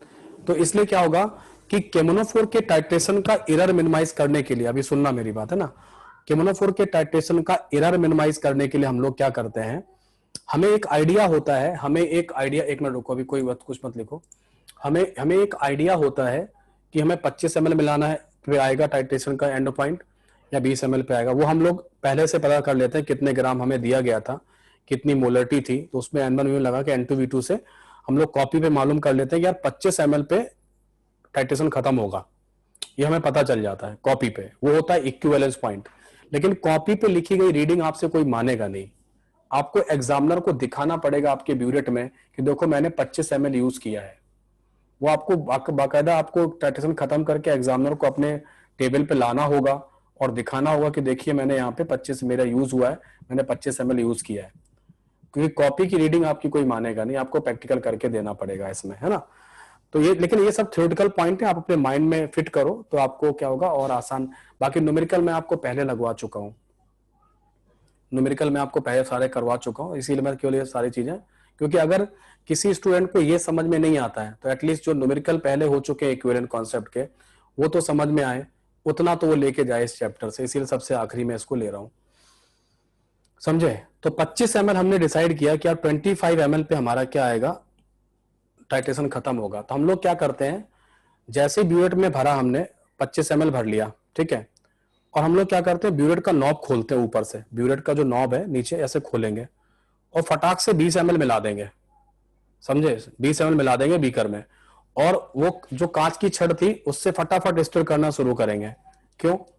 ताकि हम केमोनोफोर को बिल्कुल भी टाइम ना दें किस कोई और रिएक्शन करने के लिए। अगर आप ज्यादा टाइम दोगे तो इधर उधर की रिएक्शन को ज्यादा करेगा, साइड रिएक्शन वो ज्यादा करेगा, मेन रिएक्शन तो करेगा ही करेगा, साइड रिएक्शन भी परफॉर्म करेगा, लेकिन आप टाइम नहीं दोगे तो फटाफट वो ऑक्सीडाइज करेगा। और फिर आखिरी के जो 5 ml है ना, उनको धीमे धीमे करके मिला लो, है ना। तो इस तरीके से आप क्या कर सकते हो, आप एरर को मिनिमाइज कर सकते हो। एरर को मिनिमाइज करने का तरीका टेम्परेचर वगैरह से भी होता है ना। एक पर्टिकुलर टेम्परेचर पे जो है ना ईल्ड जो रिएक्शन का होता है सबसे फास्ट होती है ना, उस टेम्परेचर पर भी हम लोग क्या करते हैं हीट वगैरह करके उसको एरर को मिनिमाइज करते हैं। यही सब इसका थ्योरेटिकल पॉइंट्स है। I think I have discuss lot, है ना, इस तरीके से मैंने डिस्कस कर दिया है। ओके, यस सोबित, क्या पूछ रहे हो, कुछ पूछना है? मेरे ख्याल समझ में आ गया होगा आप लोगों को सारी चीजें, है ना। अब अभी भी कुछ अगर लग डिस्कस करना तो बता दो, मैंने सारा कुछ बता दिया है ना? सर ये मतलब कि अगर हम स्टीर करेंगे लगातार, मतलब कंटिन्यूअसली फास्टली स्टीर करेंगे तो सर एरर मिनिमाइज हो जाएगा, क्योंकि साइड रिएक्शंस उससे कम कैसे हो जाता है? बिल्कुल यही वाली बात है, इसीलिए ऐसा हो रहा है, इसीलिए हम लोग स्टीयरिंग ज्यादा फास्ट करते हैं, ये सब चीजें करते हैं। लेकिन आप गलती से भी अपने प्रैक्टिकल में कॉपी पे लिखकर N1V1 बराबर N2V2 कर अगर आपका डेटा मान लो 25 ml निकल रहा है केमोनोफोर यूज्ड, तो प्लीज 25 ml लिख के मत आना। वो यही रीडिंग काट देगा सबसे पहले, वो कहेगा कि केमोनोफोर का टाइट्रेशन एरर फ्री परफॉर्म किया ही नहीं जा सकता, आप 100% एक्यूरेट रीडिंग नहीं दे सकते हैं उसमें। तो आप ये नहीं कर सकते, स्मार्ट मत करना, स्मार्टली वर्क काम मत करना, गलत हो जाएगा, है ना। है ना, इस तरीके से। ओके,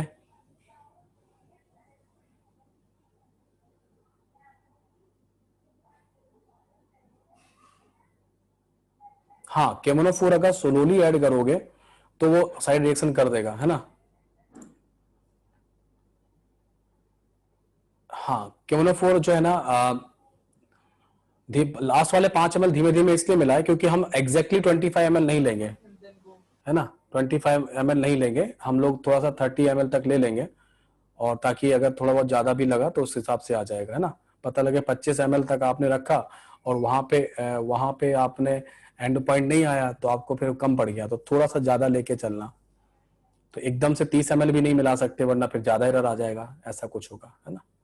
ठीक है, चलो मैंने काफी कुछ डिस्कस कर दिया है, अब हम आगे बढ़ते हैं। ओके, नाउ नेक्स्ट हम लोग बात करते हैं, ये मेरी बात सारी खत्म है केमोनोफोर टाइट्रेशन की। हम लोग बात कर लेते हैं अपना K2CR27 टाइट्रेशन के बारे में। नोट जिसका नोट नहीं हुआ प्लीज नोट कर लीजिएगा, कुछ नोट करना हो तो अभी बता दो, फिर आप पीछे ले जाओगे मुझे, कोई चीज रह गई है क्या देख लो आप, है ना।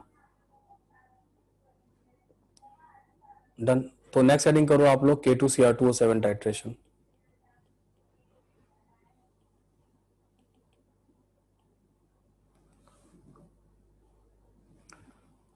वाई डायलोटेस्टोफोर इज बेटर देन, मैं बता चुका हूं, अब आप वीडियो देखिएगा ना, अब आप वीडियो देखना, मैं बता चुका हूं कि क्यों होता है, वापस नहीं आऊंगा वहां पे। K2CR27 सोल्यूशन जो होगा ये भी क्या करता है, ये भी एक अच्छा ऑक्सीडाइजिंग एजेंट है, लेकिन ये केवल एसिडिक मीडियम में ही क्या करता है, परफॉर्म करेगा, बाकी जगह नहीं करता। आपको पता है वो इसमें एसिडिक मीडियम में इसमें कन्वर्ट होता है, और Cr2O7 2 नेगेटिव जो है ना वो CrO4 2 नेगेटिव में कन्वर्ट होता है बेसिक मीडियम में। ये सब मैं बता चुका हूँ, ठीक है। ये ऑक्सीडाइजिंग एजेंट या प्रेसिपिटेटिंग एजेंट सब कुछ आपकी क्लास में डिस्कस हुआ है। अगर हम एसिडिक मीडियम की बात करें तो क्या होगा, यहाँ पर भी एसिडिक मीडियम जो दिया जाएगा उसके लिए क्या होगा, वही KMnO4 वाला ही सेम चीज है ना। तो वही KMnO4 वाला सेम चीज है, और यहाँ पे भी क्या यूज करना, यहाँ पर भी आप डाइल्यूट H2SO4 ही बेस्ट यूज है, इसी का यूज कर लीजिएगा, है ना। यहाँ पर भी आप कोशिश यही करिए कि आप मत रखिए क्लोराइड आयन, अगर है फिर मजबूरी है और तो कुछ कर नहीं सकते, है ना। ओके, इस तरीके से रहेगा। आगे बढ़ते हैं इसमें, और बस एक केवल यही है कि इसका जो एडवांटेज है वो एडवांटेज यही है कि जो एडवांटेज है इसका टाइट्रेशन का वो यही है कि K2Cr27 is a primary titrant.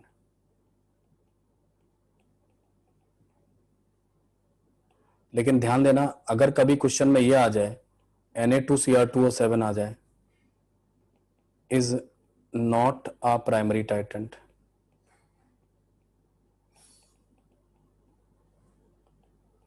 है ना, सोडियम वाला नहीं होता है, ठीक है, ठीक है। तो सोडियम वाला नहीं होता है, Na2 sodium dichromate is not a primary titrant, है ना, ये नहीं होता है, पोटेशियम वाला ही होता है। ये वाटर एब्जॉर्बर होता है, ये वाटर एब्जॉर्बर होगा, वाटर एब्जॉर्बर है, वाटर एब्जॉर्ब करता है, चेंज हो जाएगा, है ना। एडवांटेज ये है कि ऐसा मैं बताऊं क्या एडवांटेज है, समझो मेरी बात। जैसे हम ऐसे समझ लो, एक क्वेश्चन याद है वो आप लोगों को, भावेश पूछ रहा है सर ये प्राइमरी का एडवांटेज क्यों होगा, मतलब क्या एडवांटेज है, मैं बताता हूँ। एडवांटेज ये है कि KMnO4 से जब आपको टाइट्रेशन करना होता है, जैसे मान लो वो क्वेश्चन याद है FeSO4 की, मैंने वो निकलवाई थी परसेंटेज प्योरिटी, याद है आप लोगों को, FeSO4 का क्वेश्चन करवाया था, है ना, परसेंटेज प्योरिटी करवाया था। मान लो वही क्वेश्चन आपको प्रैक्टिकल में करना है, वही क्वेश्चन आपको मैंने प्रैक्टिकल में दे दिया, ठीक है। तो होगा क्या कि वो आपको FeSO4 के साथ तो टाइट्रेशन करना ही करना है, लेकिन आपको एक टाइट्रेशन और करना पड़ेगा, किस काम के लिए बताओ, किस काम के लिए, KMnO4 की मोलरिटी जानने के लिए, दो प्रैक्टिकल करने पड़ेंगे एक की जगह। तो ये देख लो आप, डिसएडवांटेज है आपका KMnO4 के साथ, क्योंकि आप भरोसा नहीं कर सकते लैब असिस्टेंट की बात पे, या वो जो स्टिकर लगा रखा हुआ है KMnO4 के ऊपर में 0.1 मोलर, आप उस पर बिलीव नहीं कर सकते, है ना।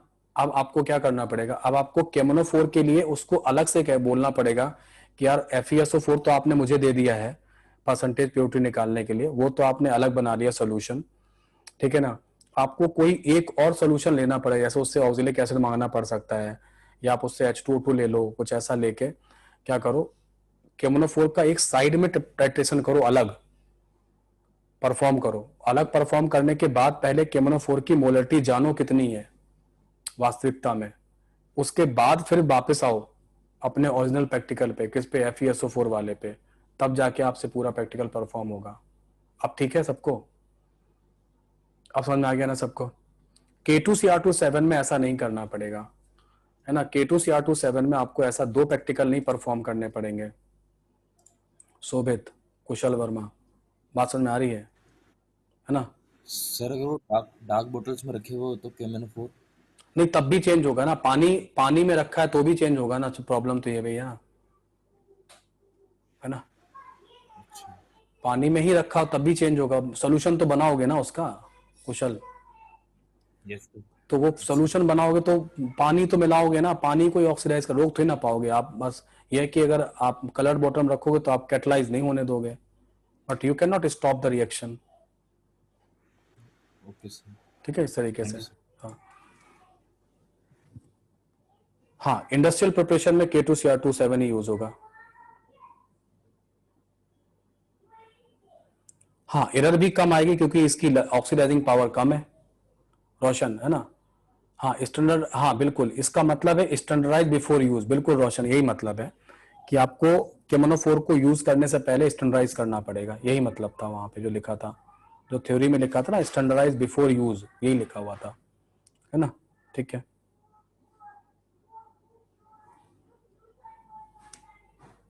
हाँ रिलीज करेगा, O2 गैस रिलीज करेगा। कृतिका हो गया, कहाँ पे देखो, जल्दी करो तुम लोग, है ना, आज इतना सारा टाइम लगवा लिया यार, मुझे लगा थोड़ा बहुत बता दूंगा, तुम लोगों तो पूरा पूरा ऑपरेशन ही करवा दिया आज। लेकिन ठीक है, अगर इससे कुछ फायदा अच्छा हो जाए तो ठीक है। नाउ अब तो ये इसका डिसएडवांटेज एडवांटेज समझ में आई क्या? बाकी सारी बातें सेम ही है, because K2Cr27 have less oxidising power than KMnO4 and that's why यहाँ पे एरर मिनिमाइज हो जाएगी, है ना। ठीक है, ये है ना, ये केमनो क्या होगा, ये क्या करेगा कि आपको लेस प्रोवाइड करेगा। बाकी आप कोई गलती से ज्यादा मिला देगा, कुछ कर देगा, तो उसका तो क्या कर सकते हो, वो तो गलत आएगा ही आएगा, है ना, उससे नहीं। लेकिन हाँ theoretically we can say that यहाँ पे केमनो, यहाँ पे टाइट्रेशन में कम आएगा। हाँ लास्ट काम जो है ना वो ये है, वो है इंडिकेटर की बात। क्या हम लोग K2Cr27 के टाइट्रेशन में हम K2Cr27 को, पोटेशियम डाइक्रोमेट को सेल्फ इंडिकेटर बोल सकते हैं क्या? सेल्फ इंडिकेटर बोल सकते हैं क्या Cr272 नेगेटिव में? नहीं बोल सकते, क्योंकि ये ऑरेंज कलर का ये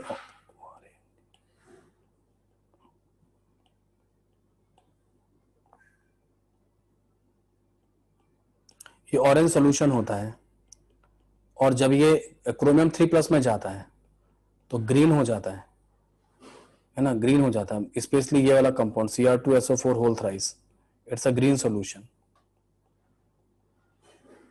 तो होगा क्या कि जैसे आपने मान लो FeSO4 यहाँ पे रखा हुआ है बीकर में, और आपने यहां से ब्यूरेट से क्या मिलाना स्टार्ट किया, ब्यूरेट से आपने मिलाना स्टार्ट किया K2Cr27, तो K2Cr27 का जो पहला ड्रॉप गिरेगा, पहला दूसरा ड्रॉप ही गिरेगा, उसी समय इंस्टेंटली क्या हो जाएगा, ग्रीन हो जाएगा, है ना, उसी समय ठीक है ग्रीन हो जाता है। तो बिल्कुल शुरुआत में ग्रीन हो गया सॉल्यूशन, अभी तो FeSO4 बचा हुआ भी है, और शुरुआत में ही क्या हो गया, ग्रीन हो गया, कलर बदल गया, ऑरेंज से ग्रीन हो गया। तो अभी टाइट्रेशन खत्म थोड़ी ना हुआ है और सॉल्यूशन ने अपना कलर चेंज कर दिया, तो इसका मतलब थोड़ी ना कि आप K2Cr27 मिलाना बंद कर दोगे। नहीं, स्टिर करने से भी कलर थोड़ी ना बदलेगा जयमोल, स्टिर करने से भी कलर नहीं बदलेगा, क्योंकि कलर किसकी वजह, कलर FeSO4 का नहीं, कलर इसका है, Cr2SO4 होल थ्राइस का है, और वो बन के आ चुका है। क्यों? क्योंकि उसने Fe2+ को क्या किया, Fe2+ को Fe3+ में भेज दिया, और खुद कहां चला गया, Cr2O7 नेगेटिव किस में चला गया, क्रोमियम 3+ में। तो as soon as chromium 3+ compound are formed, solution become green. तो वो पहले शुरुआत में ही 5-10 ml पे ही ग्रीन हो जाएगा, और तुमको मिलाना भी 25 ml है, तो ऐसा होता जाएगा, है ना, इस तरीके से। हाँ तो अब कैसे पता चलेगा, कैसे पता चलेगा कि इक्विवेलेंस पॉइंट आया, इसीलिए हम लोग यहाँ पे इंडिकेटर यूज करेंगे। और इंडिकेटर जो यहाँ पे यूज होगा वो होता है डाइफिनाइल अमीन, जो होता है diphenyl amine, amine used as a indicator, it become blue at end point। तो आपको बाहर से एक आपको, हाँ मिथाइलिन ब्लू बना लेना लेगा क्या, नहीं मिथाइलिन ब्लू भी नहीं बनेगा, मिथाइलिन ब्लू यहाँ कहाँ, इसमें कहाँ बनता है, वो तो CrO5 वाला एक टेस्ट पढ़ाया था आपको डाइक्रोमेट में, भावेश, है ना यार। रिएक्शन के बाद कैसे ऑरेंज, ऑरेंज कलर का सॉल्यूशन ब्यूरेट में रखा हुआ है, रिएक्शन बीकर में हो रही है, वो कैसी बात कर रहे हो, है ना। ऑरेंज कलर का सॉल्यूशन जो है ना, हाँ Mn2+ कलरलेस होता है, बिल्कुल हर्षित, Mn2+ कलरलेस होता है ना, Mn2+ कलरलेस होता है। इसीलिए तो KMnO4 का जो सोल्यूशन था वो क्या था, वो टाइट्रेशन किसमें था, KMnO4 का जो सोल्यूशन था वो क्या था, उसमें वो खुद सेल्फ इंडिकेटर बन गया था, ठीक है ना, ऐसा रहेगा। नहीं इतना अब लैंग्वेज नहीं लिखवाऊंगा, तुम लोग वो लेक्चर देखकर लिखना पे बैठ, है ना, समझा दिया आपका। चलो ये यहाँ पे खत्म हो गया। नाउ नेक्स्ट पढ़ते हैं, और वो है हमारा आइडोमेट्रिक टाइट्रेशन। देखो फटाफट, iodometric titration.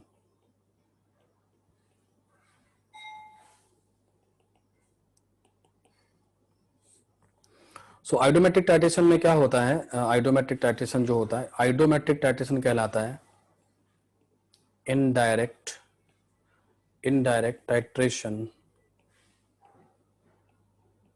Of I2 solution. Indirect titration of I2 solution है ना। हाँ, क्या रह गया भाई, लिख ले भाई, रमन कुमार झा, देखो लिखो क्या रह गया तुम्हारा, जल्दी लिखो।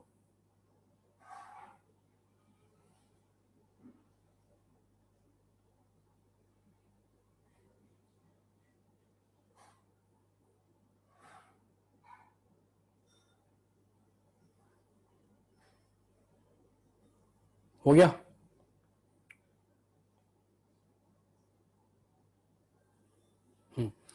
सो indirect titration of iodine solution, इसमें क्या होता है, indirect titration of iodine solution क्या होता है, इसमें क्या होता है, स्टेप वन में हम आयोडीन बनाते हैं। स्टेप वन में क्या होता है, we will form I2 from KI।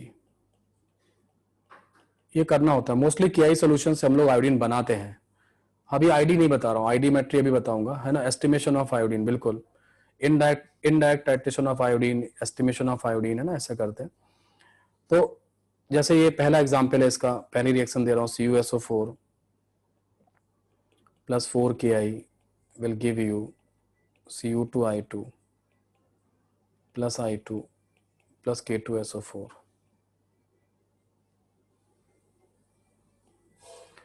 है ना। एक रिएक्शन आपको याद होगा, मैंने ब्लीचिंग पाउडर में कराई थी, 2KI equal to 2KCl plus I2, यहाँ भी आयोडीन बनाया था, ठीक है। एक रिएक्शन और आप करा सकते हैं, IO3 माइनस आयन का कॉम प्रोपोर्शनेशन होता है, I minus and they will combine together to give you I2, ठीक है। एक रिएक्शन आप और करा सकते हैं, जैसे ये H2O2 का रिएक्शन आप करा लीजिए KI से, तो क्या बना देगा, I2 प्लस 2KOH बना देगा। सो इनमें से कोई भी एक रिएक्शन जो है ना, हाँ, इनमें से कोई भी एक रिएक्शन आप परफॉर्म कराएंगे, कोई भी एक आपको करनी है। मैंने इतनी सारी लिखी हुई है, इनमें किसी एक से आप काम कर लेंगे, ठीक है। किसी एक, कोई perform any one reaction and develop I2, है ना। क्या लिखा है, वी विल फॉर्म I2, ठीक है। KI से बनाना है, सब जगह KI यूज किया है। हाँ, ये बात सही है कि हम लोग जो KI है वो हम लोग कैसे यूज करते हैं, एक्सेस में यूज करते हैं। उसका क्या रीजन होता है कि जो हमारा बना हुआ आयोडीन होता है और जो हमारा बचा हुआ KI होता है, KI और I2 रिएक्ट करने के बाद क्या बनाते हैं, KI3 बनाते हैं। ऐसा क्यों किया जाता है, क्योंकि आयोडीन की, अभी हम हाइड्रोजन फैमिली पढ़ने वाले हैं, आयोडीन की वाटर में लेस सॉल्बिलिटी होती है, पानी में सॉल्बिलिटी कम होती है ना। पानी में रिएक्शन अभी समझा दूंगा, है ना, पहला रिएक्शन समझा दूंगा, पहले आप रुको, है ना, पहले अभी रुको, अभी कुछ मत लिखो, है ना। प्लीज एक्सप्लेन फर्स्ट रिएक्शन से मतलब नहीं है, हम टाइट्रेशन समझेंगे आज, पहले रिएक्शन हम लोग बाद में समझाएंगे। ये रिएक्शन अभी हेलोजन फैमिली में पढ़ाऊंगा, CuSO4 प्लस 4KI वाली रिएक्शन दोबारा समझाऊंगा हेलोजन फैमिली में, है ना। फिर एक बार जब सॉल्ट एनालिसिस पढ़ाऊंगा कैटायन वाली, तब दोबारा फिर समझाऊंगा, फिर बताऊंगा। तो अभी बता देंगे, अभी इसको, इस पे फोकस करो। जो आयोडीन बनता है, आयोडीन का एक प्रॉपर्टी है कि ये सब्लिमेशन करता है। प्रॉब्लम ये है, तो ये पानी में बनेगा ना तो बाहर निकल जाएगा, तो बाहर ना निकले, और सॉल्बिलिटी है कम और सब्लिमेशन करता है।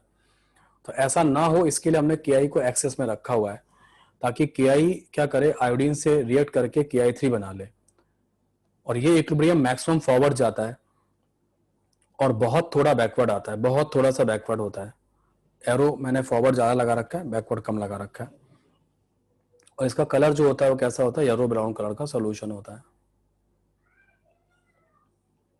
इसका KI3 I3 माइसाइन का जो कलर है वो येलो ब्राउन कलर का है। K का कलर नहीं होता, पोटेशियम का कलर नहीं है, I3 माइसाइन का कलर है कैसा, कैसा कलर है, वो येलो ब्राउन कलर का सोल्यूशन होता है। Got it? Now come to next, और वो है स्टेप 2।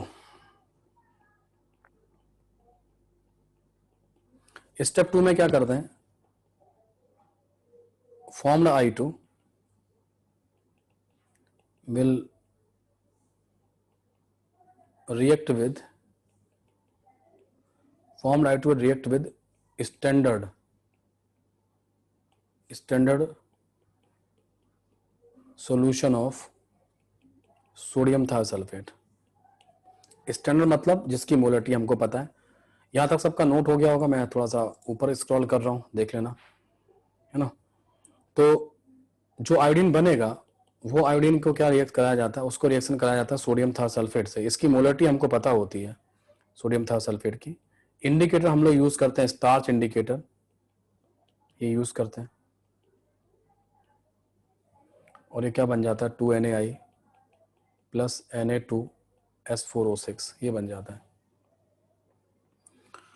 तो हमें क्या पता चल जाता है, हमें सोडियम थायोसल्फेट के मिलीमोल मालूम चल जाते हैं, इसके हमको मिलीमोल मालूम चल जाते हैं, मालूम है आपको। और इसके मिलीमोल जब मालूम चल जाते हैं तो इससे मिलीमोल किसके हम लोग किसके पहुंच जाते हैं, I2 के। I2 से फिर बाकी के पहुंच जाते हैं। जैसा वो याद है आपको, ब्लीचिंग पाउडर वाला क्वेश्चन याद है, अपन ने Cl2 बनाया था, Cl2 पहले बना के I2 बनाया था, और I2 को देखो इस तरीके से काम, I2 के मोल्स निकाल लिए थे और मोल्स से फिर आपको Cl2 के मिलीमोल्स मिल गए थे, ऐसे कर लिया था। हाँ, जो KI3 बना है, किसी ने अच्छा क्वेश्चन पूछा है, अंशुल कह रहा है कि सर लेकिन फाइनली तो KI3 बना है। नहीं, थोड़ा बहुत तो I2 रहा होगा। इस I2 को आप कंज्यूम करोगे ना यहां पर, तो ये इक्विलिब्रियम बैकवर्ड शिफ्ट होना चालू हो जाएगा, और जो आपका येलो ब्राउन कलर सॉल्यूशन है वो धीमे धीमे धीमे धीमे जो है ना ट्रांसपेरेंट होना चालू हो जाएगा। धीमे धीमे आपको बीकर के आर पार दिखना चालू हो जाएगा, एकदम, है ना। और जब वो बीकर के बिल्कुल आर पार दिखना और ट्रांसपेरेंट दिखाई दे रहा हो ना, उसी समय स्टार्च पेपर बीकर में रखना। तो क्या होगा, तो जो स्टार्च इंडिकेटर है वो कौन सा कलर देगा एंड पॉइंट पर, starch indicator will give blue color at end point। ये हो जाएगा। हाँ, अब कुछ लोग क्या करेंगे, जल्दबाजी में शुरुआत में रख दो। अरे यार, शुरुआत में अगर आपने रख दिया तो समस्या क्या है कि एक तो वो KI3 का वैसे ही येलो ब्राउन था, येलो ब्राउन मतलब हाँ ब्लैक ब्लू दिखेगा, आपको समझ में ही नहीं आएगा कि टाइट्रेशन कब हो गया, है ना।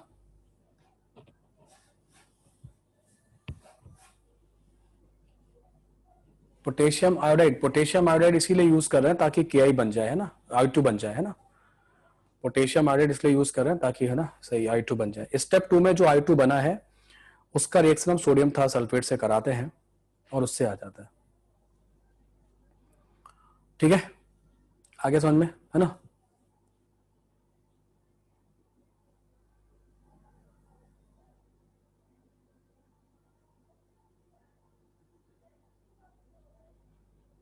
हाँ, अगर हम बहुत ज्यादा टाइम देंगे तो ऑब्वियस सी बात है, टाइम अगर उसमें तो I2 सब्लिमेशन कर सकता है ना। तो टेम्परेचर कम कर लेना, टेम्परेचर जो है ना वो कर लेंगे, टेम्परेचर कम कर ले, है ना। अरे 100% रिएक्शन नहीं जाती है यार जैमुअल, है ना। 100% रिएक्शन फॉरवर्ड नहीं जाती, 99% मान ले यार, 99% फॉरवर्ड चली गई है, 1% तो बैकवर्ड है ना। बस वहीं से I2 निकालना चालू कर देना, वहीं से I2 निकालना चालू कर देना। और नहीं दिक्कत अगर तुमको है तो मैं तो आपको ऐसे बोलता हूँ कि आप तो I3 माइनस आयन का ही रिएक्शन करा लो। इससे भी मैं समझा सकता हूँ, मैं जानबूझ के लिखता नहीं हूँ, लेकिन अब आप कह रहे हो तो मैं लिख देता हूँ। लो, अब ठीक है ना, अब ठीक है, अब ठीक है। जो I3 माइनस आयन है ना, उस I3 माइनस आयन से इसने क्या किया, सोडियम थायोसल्फेट ने किससे रिएक्ट करा लिया, I2 से उठा लिया, सारा I2 निकाल लिया। I2 निकालने के बाद ये देखो I माइनस आयन को क्या कर दिया, फ्री कर दिया,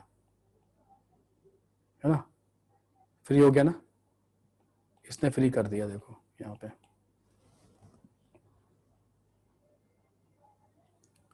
ठीक है, हाँ सब पढ़ा रखा है, लेकिन फिर भी लोग अभी भी लोग जो है ना आपके क्लास में लिख रहे हैं कि कुछ समझ में नहीं आ रहा है, जबकि दूसरी बार पढ़ा रहा हूँ। ठीक है, तो क्या कर सकते हैं अब, अभी भी यहाँ पे हो गया। ओके, नाउ अब हम लोग बात करते हैं इसमें कि अब हमारा बचा है, क्या बचा है, हाँ एक टर्म बचा है, that term is called iodimetric titration ना। नेक्स्ट हेडिंग लिखो आप लोग, आयोडीमेट्रिक टाइट्रेशन। आयोडीमेट्रिक टाइट्रेशन जो होता है that called direct titration of I2 solution, ये होता है। ठीक है, तो direct titration of I2 solution क्या होगा? Direct titration of I2 solution का क्या मतलब? डायरेक्ट, तो इनडायरेक्ट का क्या मतलब वो समझ लेते हैं। एक बात बताओ, आपने जब ब्लीचिंग पाउडर वाला क्वेश्चन किया था, उस ब्लीचिंग पाउडर वाले क्वेश्चन में हमें किस चीज से मतलब था? हमें किस चीज से मतलब था? वहां हम लोग क्या सीख रहे थे? Cl2 से मतलब था, Cl2 से मतलब था। फिर हमने वहां पे KI मिलाया था नहीं मिलाया था? KI मिलाया था नहीं मिलाया था? मिलाया था। KI से क्या बनाया था? KI से क्या बनाया था? हाँ, I2 है ना, ठीक है, I2 बनाया था। तो हमें उस क्वेश्चन, हमारा मकसद था, सुनना अब मत लिखो कुछ भी, हमारा मकसद था कि हम क्लोरीन के मोल्स निकालना चाहते थे, अवेलेबल क्लोरीन जानना चाहते थे। उसके लिए हमने एक तरीका निकाला, हम I2 को लेकर आए, जबकि हमें I2 से कोई लेना देना नहीं था।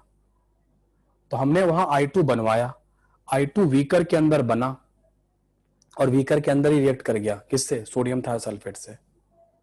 I2 पिक्चर में नहीं आया, I2 अंदर ही बना, अंदर ही गायब हुआ।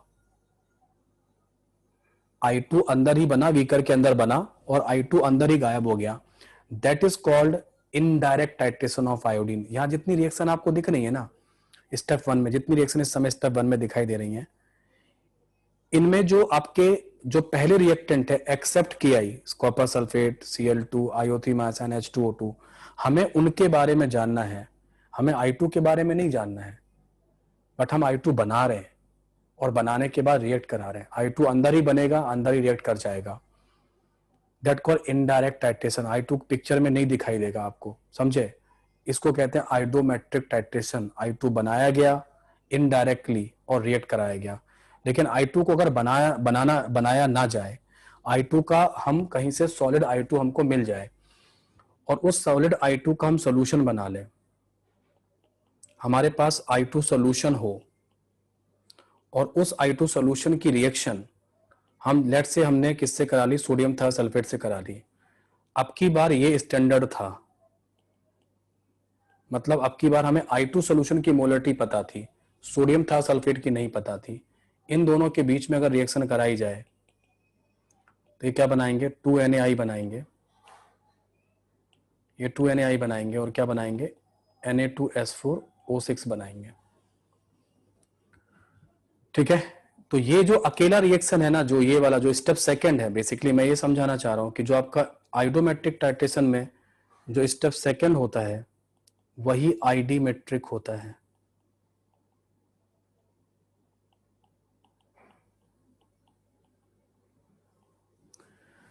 Just type SCR if it is clear, super clear. आगे बात समझ में? हाँ, क्लियर है सबको? ठीक है, तो ये इस तरीके से आइडो और आईडी का समझ में आ गया। मतलब आइडो का मतलब, आईडी का मतलब, डायरेक्ट का मतलब, इनडायरेक्ट का मतलब, है ना, डायरेक्ट का मतलब और इनडायरेक्ट का मतलब, ये आपको समझ में आ गया। ठीक है, इस तरीके से। ओके, अब किसी को अभी भी कुछ डाउट हो तो जल्दी से हैंड रेज करो, फटाफट बात करते हैं। पहले तो हैंड डाउन करो। अब कोई भी बात अगर लग रहा है कुछ जल्दी, एक आध कुछ पूछना जल्दी पूछो, नहीं तो मैं नेक्स्ट आगे आ जाऊंगा। हाँ बोलो, क्या हुआ? सर आपने वो KI plus I2 gives KI3 wise reaction लिखी थी, उसे हाँ। आपने बोला छोटा वाला एरो है बैकवर्ड के लिए, सर वो तो बड़ा होना चाहिए ना, क्योंकि रिएक्शन बैकवर्ड जा रही है, I2 उधर खर्च हो रहा है इसलिए। नहीं, जब खर्च होगा तब नहीं, जब खर्च करोगे तो आप दुनिया की हर एक रिएक्शन बैकवर्ड जाएगी। अगर आप रिएक्शन खर्च करोगे तो दुनिया की हर एक रिएक्शन बैकवर्ड जाएगी। ठीक है, लेकिन अगर आप इक्विलिब्रियम की बात करोगे, जब आप उसका खर्च नहीं कर रहे हो, तो ये मैक्सिमम शिफ्टेड होगा फॉरवर्ड डायरेक्शन में, क्योंकि मकसद है आयोडीन को डिसॉल्व कराना, कंज्यूम करा, कि आयोडीन अगर बने तो वो सब्लिमेशन में ना पार्टिसिपेट कर जाए, वो KI3 बन के सोल्यूशन के अंदर ही रहे, ये मतलब है इसका। Okay okay, thank you. ठीक है, हाँ, ओके, चलो गुड, ठीक है, डन। क्वेश्चन पूछो आप लोग तो अच्छे से ना, मुझे बताने में मुझे कोई दिक्कत नहीं, आप जितना इन्वॉल्व हो गए ना उतना ज्यादा मैं इन्वॉल्व हो जाऊंगा है ना पढ़ाने में।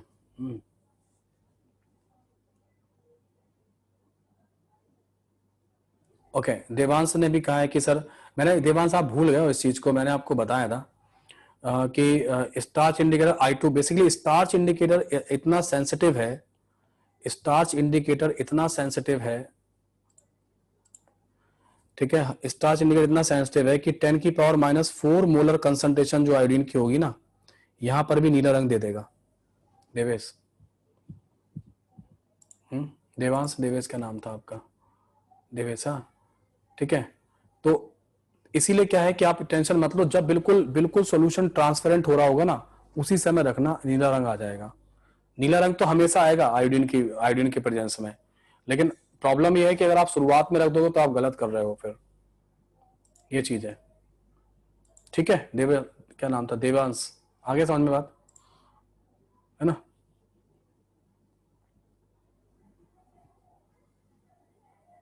हाँ, आईडीमेट्रिक टाइट्रेशन में बिल्कुल सही बात है, आईडीमेट्रिक टाइट्रेशन में कौन बोला, हाँ आदित्य, आईडीमेट्रिक टाइट्रेशन में आपको आयोडीन बनाने की जरूरत नहीं है।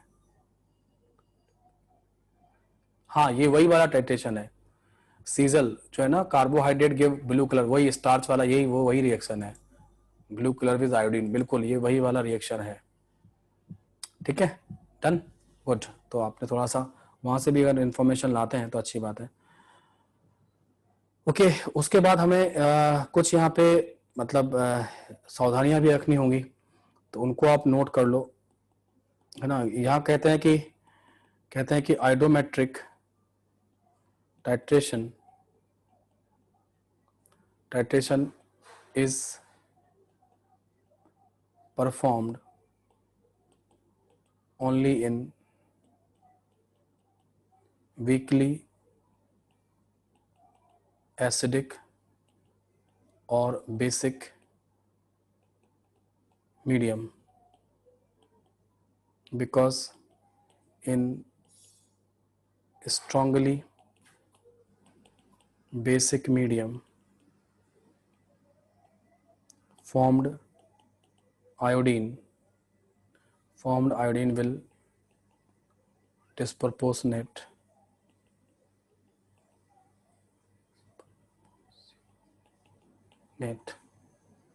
and in strongly, फटाफट लिख देना आप लोग जल्दी से ना, strongly acidic medium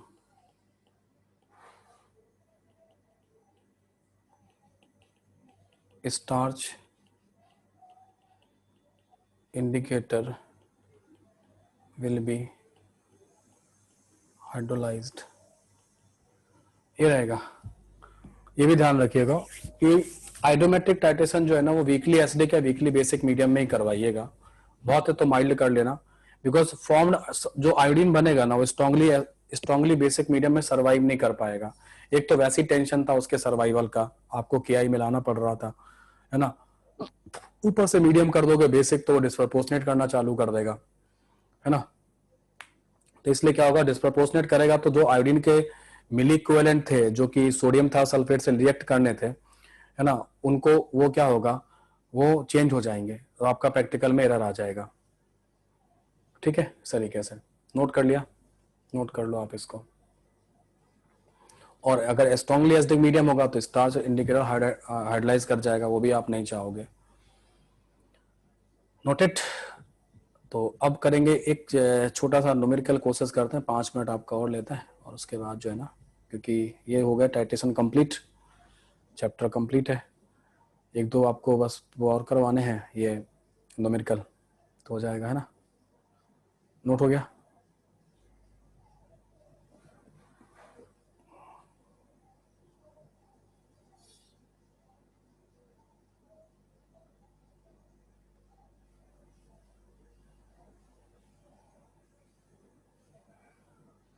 ये क्वेश्चन है आपके सामने, है ना, देख लो, है ना, इसको नोट करो जरा क्वेश्चन को अपने कॉपी में फटाफट।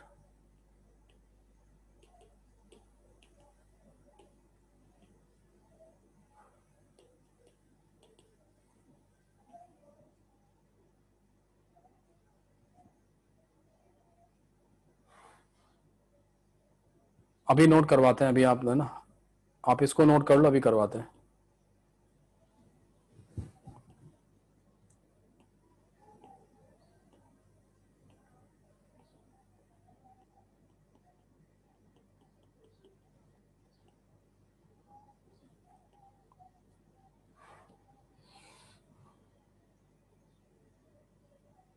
हाँ मैं पीडीएफ भेज दूंगा आपको। पहले आप इसको देखो, वो नोट वाला भी करवा दूंगा, अभी करवा देता हूँ। सुन तो लिया था आपने ना?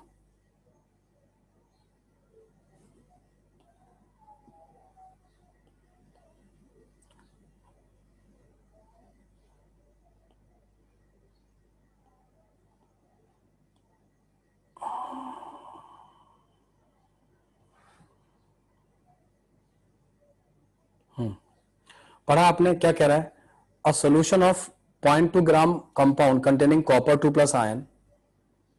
Plus ion and oxalate ion, है ना, on titration with 0.2 molar KMnO4 in presence of H2SO4 consume 22.6 ml oxidant, है ना। ये जो पहले दो लाइन जो लिखे हुए हैं, पहले जो दो लाइन लिखे हुए हैं, ये दो लाइन जो लिखे हैं, ये कौन सा टाइट्रेशन बता रहे हैं आपको? कौन सा टाइट्रेशन बता रहे हैं? अब आप क्वेश्चन जब देखोगे ना, तो क्वेश्चन देखने का तरीका चेंज हो जाएगा आपके। अब आप पढ़ोगे ना तो आपको अलग समझ में आएगा। ये KMnO4 टाइट्रेशन बता रहे हैं, है ना, और किस मीडियम में बता रहे हैं? किस मीडियम में बता रहे हैं? एसिडिक मीडियम में बता रहे हैं। और एसिडिक मीडियम कौन प्रोवाइड करवा रहा है? एसिडिक मीडियम कौन प्रोवाइड कर रहा है? हाँ, H2SO4 से प्रोवाइड किया जा रहा है। तो आप एग्री करते हो कि H2SO4 से प्रोवाइड करना चाहिए उनको, ज्यादा बेटर है?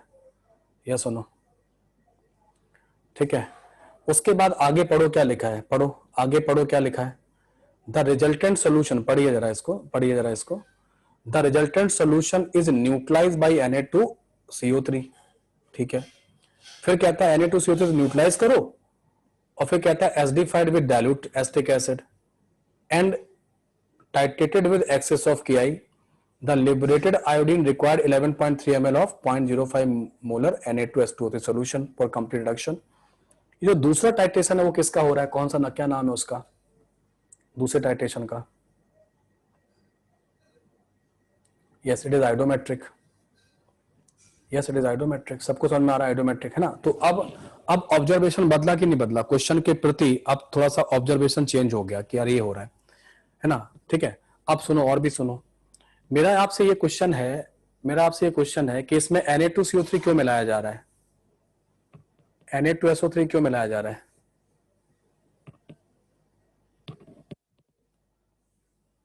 Na2CO3 क्यों मिलाया जा रहा है? हाँ, टू न्यूट्रलाइज H2SO4, बिल्कुल सही। तो न्यूट्रलाइज H2SO, क्योंकि वो कह रहा है कि resulting solution is neutralise by Na2CO3, तो इसको Na2CO3 के साथ क्या हो रहा है? न्यूट्रलाइजेशन परफॉर्म कराया जा रहा है ना, ठीक है। बड़ा, लेकिन यार बाद में फिर एसिडिफाई करा रहे हैं। तो पहले ही जब H2SO4 पहले ही मिला था, एसिडिक सोल्यूशन तो पहले से ही था, फिर तुमने न्यूट्रलाइज कराया, फिर तुम एसिड मिला रहे हो, ये क्यों कर रहे हो?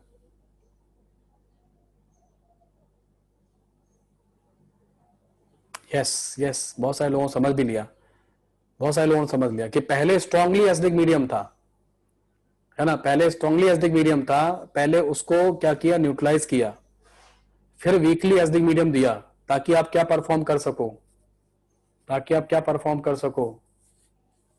आइडोमेट्रिक टाइट्रेशन परफॉर्म कर सको। किसी को डाउट हो रहा था कि आइडो और आइडो है, ये आईडी नहीं है। क्यों? क्योंकि KI मिला के आयोडीन बनाया जा रहा है। हर्षित, KI मिला के I2 बनाया जा रहा है, तो I2 को फॉर्म कराया जाएगा ना, तो वो आइडो होगा, आईडी नहीं होगा, ठीक है। आ रहा है बात समझ में? तो अब देखो एक एक बात समझ में आने लगी ना, क्वेश्चन में क्या कह रहा है, कैसे कह रहा है ना। बाकी क्वेश्चन तो बहुत आसान था, क्वेश्चन बहुत आसान है, कोई दिक्कत नहीं है। दो सब्सटेंस है यहाँ पे, एक तो कॉपर का है मिली इक्विवेलेंट, मैंने सॉल्व तो कर ही रखा, मैं जस्ट बता देता हूँ। ए मिलीमोल आप कॉपर के मान लेते, और ये बी मिलीमोल आप किसके मान लेते हैं, ऑक्सीडेट आयन के मान लेते हैं।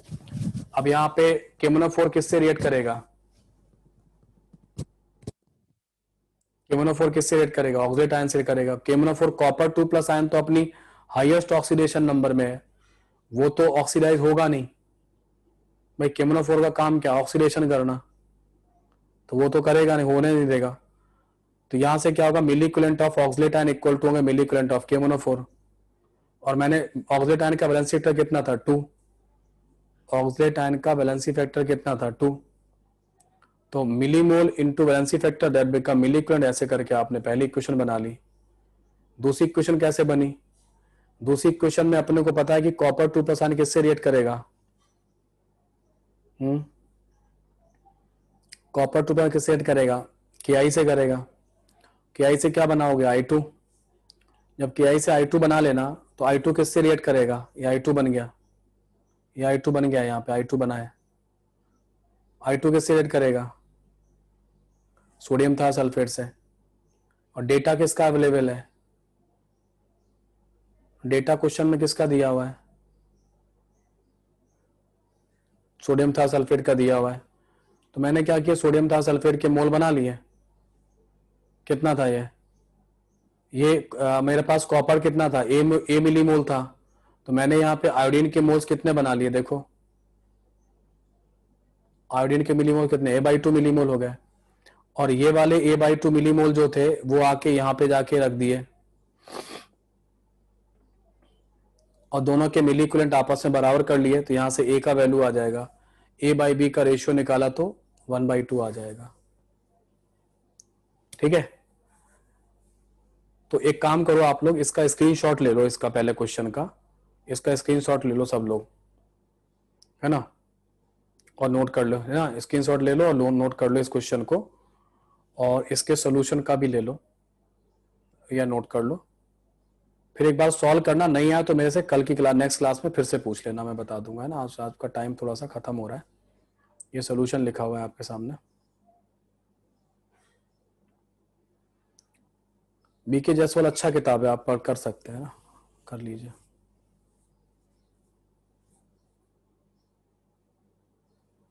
क्वेश्चन ना हो तो इनऑर्गेनिक के मेरे लेक्चर देखना, होने लगेंगे, ठीक है।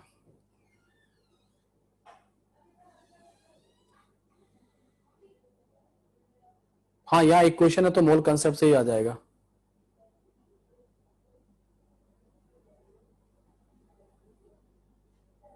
ठीक है, RC Mukherjee new edition, advance के लिए अच्छा है, उसके लिए अच्छा नहीं है। Narendra Awasthi is also good, no issue, कर सकते हैं। क्लास ओवर है, गिव मी 1 मिनट। आइडोमेट्रिक नोट नहीं हुआ, P Bahadur is also good, no issue, कर सकते हैं आप लोगों के पास कोई भी किताब, कोई भी एक किताब फॉलो करिए, 2 बार सॉल्व कर लीजिए कोई भी किताब, और नहीं है तो अगर नहीं हो पाया तो आप केवल नोट्स जो है ना फॉलो करो, नोट्स को ही 2 बार करो, काफी है। मैं आपको सबसे अच्छा बताता हूँ, आप नोट्स जो है ना वो करो, और कहीं पर भी अगर कुछ दिक्कत आती है तो आप सिंपल है लेक्चर देखो, वहां से आपको मिल जाएगा सारा कुछ। सिर्फ 2 प्रोडक्ट मिक्स है ना। कंटेंट की सिक्योरिटी के लिए just take the website membership, आपकी कंटेंट की सिक्योरिटी आपके पास आ जाएगी। कंटेंट की सिक्योरिटी और ऑथेंटिसिटी, ये 2 चीजें आपकी आ जाएंगी, है ना, वेबसाइट मेंबरशिप से। ऑथेंटिक कंटेंट और सिक्योर कंटेंट आपके पास पहुंच जाएगा। और फिर आपको जो मेरा जो प्रैक्टिस मटेरियल है वो कर सकते हो, मैक्सिमम कस्टमाइज है वो बहुत ज़्यादा, है ना। और इसके बाद आप अपना सीट कर लो, अगर आपके पास मिनिमम ये रहेगा इतना कर लो, वरना सीट को भी अगर आप 2 बार कर लेते हो, या जेई के क्वेश्चन को भी 2 से 3 बार कर लेते हो, जेई और जेई मेन के जो क्वेश्चंस हैं उनको भी 2 से 3 बार कर लेते हो, तो आपका अपने आप ही खत्म हो जाएगा, मतलब बस बेस्ट है, जरूरत नहीं है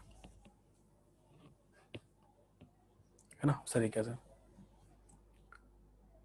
ओके, बैकलॉग के लिए जिनको बैकलॉग का जिनको प्रॉब्लम है वो अपना एक टाइम बना लें कि मैं इस टाइम में बैकलॉग का ही काम करूंगा बस, और कुछ नहीं करूंगा।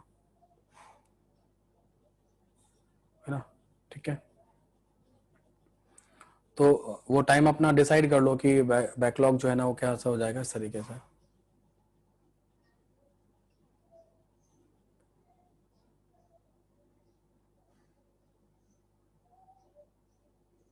हाँ, जो लोग कह रहे हैं 3 महीने का मेंस का प्रिपरेशन है, तो उनको बता दें कि 3 महीने में ही प्रिपरेशन होती है, 8 से 9 महीने की नहीं होती है। जो लोग 3 महीने, आखिरी के 3 महीने में अपनी जान लगाते हैं वही सिलेक्ट होते हैं। तो अभी आप जिसने शुरुआत से पढ़ा है और जिसने अभी तक नहीं पढ़ा है, अभी लगभग आप जो है ना लगभग वो सेम लेवल पर ही है। हाँ, इलेक्ट्रोकेमिस्ट्री के साइड लेक्चर हैं आपके, हैं, मिल जाएंगे, ठीक है।